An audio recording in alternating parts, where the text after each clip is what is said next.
আসসালামু আলাইকুম। অবিরাম বাংলার সংবাদে সবাইকে স্বাগত জানাচ্ছি। আমি নাইম ফাথম মুবিন। শুরুতে বিআরবি কেবলস সংবাদ শিরোনাম। ফিলিস্তিনিদের লিবিয়ায় পাঠানোর পরিকল্পনা, জটিলতা বাড়াচ্ছেন ট্রাম্প। এরপর আরও থাকছে, ভারতের বিরুদ্ধে তদন্ত শুরু করেছে জাতিসংঘ। সবশেষে থাকছে, একই দিনে গাজার 2 বড় হাসপাতালে হামলা। গাজার 10 লক্ষ বাসিন্দাকে স্থায়ীভাবে লিবিয়া পাঠানোর পরিকল্পনা করছে যুক্তরাষ্ট্র। ওই পরিকল্পনা নিয়ে কাজ করছে ট্রাম্প প্রশাসন। 5টি সূত্রের বরাত দিয়ে যুক্তরাষ্ট্রের সংবাদ মাধ্যম এনবিসি নিউজ শনিবার এই তথ্য জানায়। এনবিসির প্রতিবেদন অনুযায়ী পরিকল্পনার বিষয়ে ইসরায়েলকে জানিয়েছে যুক্তরাষ্ট্র। হামাস জানিয়েছে এ ব্যাপারে তারা কিছু জানে না এখনও। তবে হামাস পরিষ্কার করে এনবিসিকে জানিয়েছে মাতৃভূমি ও দেশের মানুষের বিষয়ে কোনো আপোষ নয়। গাজাবাসীর ভবিষ্যতের সিদ্ধান্ত গাজার বাসিন্দারাই নেবে। সূত্র জানিয়েছে এ ব্যাপারে লিবিয়ান নেতৃত্বের সাথেও আলাপ করেছে ট্রাম্প প্রশাসন। পরিকল্পনার বিষয়টি জানে এমন 2 জন ও যুক্তরাষ্ট্রের একজন সাবেক কর্মকর্তা ওই তথ্য দিয়েছেন। তবে গৃহযুদ্ধ সহ নানা সংকটে জর্জরিত লিবিয়া ওই পরিকল্পনায় কতটুকু সাড়া দিতে পারবে তা নিয়ে প্রশ্ন আছে। সূত্রমতে পরিকল্পনা মাফিক লিবিয়াকে $1 বিলিয়ন তহবিল দেবে যুক্তরাষ্ট্র। প্রতিবেদনটি প্রকাশের আগে যুক্তরাষ্ট্রের স্টেট ডিপার্টমেন্ট ও ন্যাশনাল সিকিউরিটি কাউন্সিলের মন্তব্য চেয়েছিল এনবিসি, তবে তাতে তারা সম্মতি দেননি। তবে প্রতিবেদন প্রকাশের পর একজন মুখপাত্র এনবিসিকে বলেছেন এ প্রতিবেদন অসত্য। এমনিতেই উচ্ছেদ, তাড়িয়ে দেওয়া শব্দগুলোর সাথে ওই উপত্যকার মানুষ দীর্ঘ লড়াই করছে। এমন অবস্থায় যুক্তরাষ্ট্রের নতুন পরিকল্পনায় জটিলতা দীর্ঘতর হওয়ার আশঙ্কা আছে। ইসরায়েলের বিরতিহীন হামলার মধ্যেও গাজা নিজেদের নিয়ন্ত্রণে আছে বলে দাবি করেছে হামাস। লিবিয়ায় গাজার বাসিন্দাদের স্থানান্তরের বিষয়টি শোনেননি হামাসের নেতারাও। এ ব্যাপারে হামাসের জ্যেষ্ঠ কর্মকর্তা বাসেম নাইম বলেন, ফিলিস্তিনিরা নিজেদের মাতৃভূমির সাথে মিশে আছে, মাতৃভূমির প্রতি দৃঢ়ভাবে প্রতিজ্ঞাবদ্ধ এবং নিজের শিশুদের ভবিষ্যৎ, পরিবার, মাটি ও মাতৃভূমির জন্য প্রাণ বিসর্জন দিতে প্রস্তুত। এনবিসির এক প্রশ্নের জবাবে নাইম বলেন, ফিলিস্তিনিদের কী হবে তা নিয়ে সিদ্ধান্ত নেওয়ার ক্ষমতা একমাত্র ফিলিস্তিনিদেরই এবং গাজাবাসীদেরই। ইসরায়েলের সরকারের কাছেও মন্তব্য চেয়েছিল এনবিসি, তবে দেশটির সরকার মন্তব্য করতে রাজি হয়নি। এদিকে গৃহযুদ্ধ কাবু হয়ে পড়া লিবিয়া ধুঁকছে নানা সংকটে। দেশটি 2 এলাকায় থাকা 2 সরকারের বিরোধ তীব্র। দেশটি পশ্চিম অংশে নেতৃত্ব দিচ্ছেন আব্দুল হামিদ দয়বেইবা, অন্যদিকে পূর্ব অংশে নেতৃত্ব দিচ্ছেন খলিফা হাফতার। মিয়ানমার থেকে পালিয়ে আসা অন্তত 40 জন রোহিঙ্গা শরণার্থীকে সাগরে ফেলে দেওয়ার ভয়াবহ অভিযোগ উঠেছে ভারতের বিরুদ্ধে। মানবাধিকারের চরম লঙ্ঘনের আশঙ্কায় জাতিসংঘ এ ঘটনার তদন্ত শুরু করেছে। জাতিসংঘের মানবাধিকার হাইকমিশনের বিবৃতিতে বলা হয়েছে, ভারত সরকার রোহিঙ্গাদের জোরপূর্বক ফেরত পাঠানোর প্রক্রিয়া জোরদার করেছে, যা আন্তর্জাতিক মানবাধিকার চুক্তির স্পষ্ট লঙ্ঘন।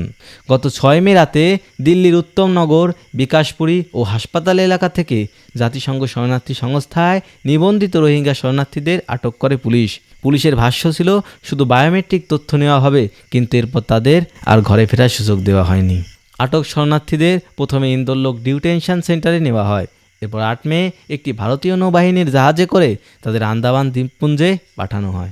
অভিযোগ রয়েছে, সেখান থেকে চোখ ও হাত পা বেঁধে তাদের একটি নৌযানে তুলে আন্তর্জাতিক জলসীমায় নিয়ে যাওয়া হয় এবং একে একে সাগরে ফেলে দেওয়া হয়। ভুক্তভোগী পরিবারগুলো জানায়, যাদের সমুদ্রে ফেলা হয়েছে তাদের মধ্যে কিশোর, বয়স্ক ও গুরুতর অসুস্থ মানুষও ছিলেন।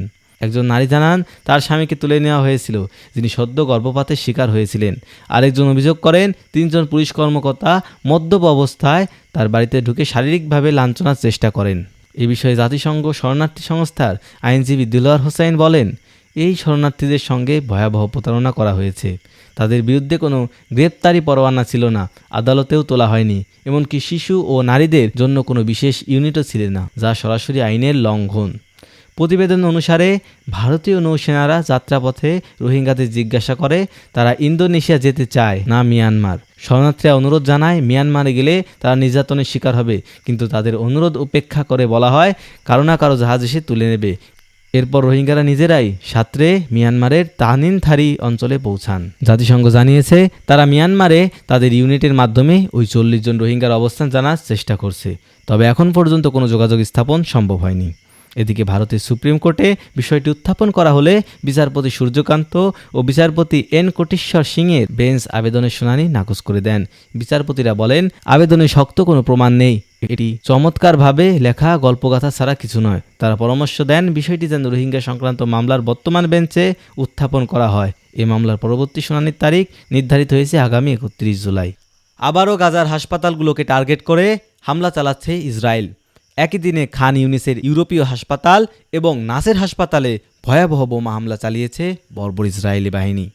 ভয়াবহ সেই আক্রমণে গুড়িয়ে গেছে হাসপাতালের ভবন, নষ্ট হয়েছে চিকিৎসা সরঞ্জাম, এছাড়াও ব্যাপক ক্ষয়ক্ষতিসহ প্রাণহানিও ঘটেছে। মঙ্গলবার এমন হামলার পর শনিবার আবারও উত্তর গাজার ইন্দোনেশিয়ান হাসপাতালকে লক্ষ্য করে হামলা চালিয়েছে ইসরায়েল। স্বাস্থ্য মন্ত্রণালয়ের বিবৃতি অনুসারে উত্তর গাজার হাসপাতালে ভোর থেকেই তীব্র হামলা চালানো হয়েছে। তারা আরও জানিয়েছে, রোগী, আহত এবং চিকিৎসাকর্মীদের মধ্যে আতঙ্ক ও বিভ্রান্তির সৃষ্টি হয়েছে, যার ফলে জরুরি স্বাস্থ্যসেবা প্রদান ব্যাহত হচ্ছে। এতে আরও বলা হয়েছে যে হাসপাতাল থেকে বেরিয়ে যাওয়ার চেষ্টা করার সময় 2 রোগী আহত হয়েছেন। এর আগে মঙ্গলবারে হামলায় হাসপাতালে হঠাৎ হামলার চারিদিকে হট্টগোল শুরু হয়। রোগী ও চিকিৎসকরা যে যার মতো ছোটাছুটি করতে থাকে। খান ইউনিসের ইউরোপীয় হাসপাতালের ডাক্তার রেফাত আল্লাহ থামনা সেই দিনের কথা স্মরণ করে বলেন, আমাকে মাটিতে লুটিয়ে পড়তে হয়েছিল।